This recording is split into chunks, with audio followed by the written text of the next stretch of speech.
السلام علیکم سامعین، 2 محرم الحرام کی تاریخ شروع ہو چکی ہے، 20 جولائی ہے۔ خبر کا عنوان ہے سویڈن اور عراق کے درمیان زبردست تناؤ ہو گیا ہے، اور عراق میں جو سویڈن کا سفارت خانہ ہے، جو ایمبیسی ہے، اس میں آگ لگا دی گئی ہے اور وہاں کافی توڑ پھوڑ ہوئی ہے۔ کیوں؟ اس لیے کہ سویڈن میں قرآن پاک جلانے کی ایک بار پھر پولیس نے اجازت دے دی ہے۔ پوری خبر آپ تفصیل سے سنیے۔ سویڈن میں ایک بار پھر سے قرآن پاک جلانے کی اجازت دی گئی ہے۔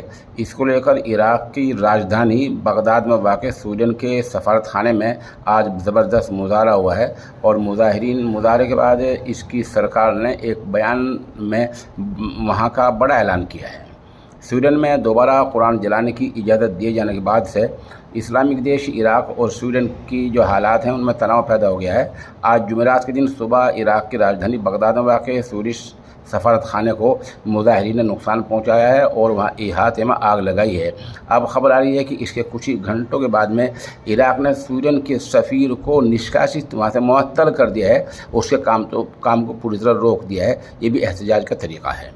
عراق کی سرکار نے آج جمعرات کے دن کہا کہ وزیر اعظم محمد شیع السودانی نے سویڈن میں عراق کے 4D افیئرز کو بھی واپس بلا لیا ہے۔ عراقی میڈیا میں چل رہی خبروں کے مطابق عراق میں کام کرنے والی سویڈن کی ٹیلی کام کمپنی ایریکسن کے ورک پرمٹ کو، کام کا جو اجازت نامہ ہوتا ہے، اس کو بھی منسوخ کر دیا گیا ہے۔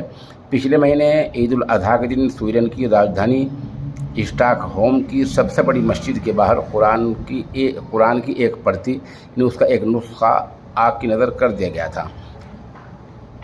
سلمان مومی کے نام کا جس عراقی مہاجر نے بقرعید پر قرآن جلائی تھی، پولیس نے اسے دوبارہ عراقی سفارت خانے کے سامنے قرآن جلانے کی اجازت دے دی ہے۔ یعنی کہا جا رہا ہے کہ آج جیسا جمعرات کے دن ہے، آج اجازت دے دی گئی تھی، لیکن بعد میں پتہ نہیں کیا ہوا، اس کے بارے میں صحیح خبر نہیں آ رہی ہے۔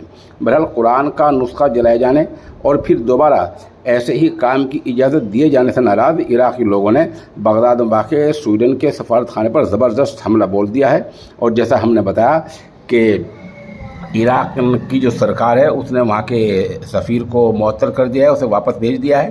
اور ساتھ ساتھ یہ بتایا جا رہا ہے، یہ خبر رساں ایجنسی رائٹر کی خبر ہے کہ عراق نے پہلے ہی کہا تھا کہ اگر دوبارہ ایسا ہوا تو عراق اور سویڈن کے تعلقات ختم ہو جائیں گے۔ بہرحال اس طرح آج عراق نے معاشی اعتبار سے بھی سویڈن کا کچھ بائیکاٹ کر دیا ہے، تعلقات ختم کر دیے ہیں، اور ایمبیسی کے کام کو بند کر دیا ہے۔ اپنا سفیر بھی، اپنا آدمی وہاں سے سویڈن سے بلا لیا ہے، ادھر سے سویڈن کا سفیر کو جو ہے وہ معطل کر دیا ہے۔ تو اس طرح معاملہ تناؤ کے حالات پیدا ہو گئے ہیں۔ اب دیکھنا ہے کہ اگر حالت کیا ہوتی ہے، یعنی دوبارہ جو قرآن پاک کے جلانے کی نعوذ باللہ اجازت دی گئی ہے، وہ کیا اس پر عمل ہوتا ہے، اور اس کے بعد مسلم ممالک کیا اقدام کریں گے، اور اب اگلے 24 گھنٹے میں کیا کچھ ہو سکتا ہے۔ آپ ہمارے ساتھ بنے رہیں، جیسے جیسے خبر اپڈیٹ ہوتی رہے گی، یعنی نئی معلومات آتی رہیں گی، ایسے ہم آپ کو انشاءاللہ العزیز اس سے مطلع کرتے رہیں گے۔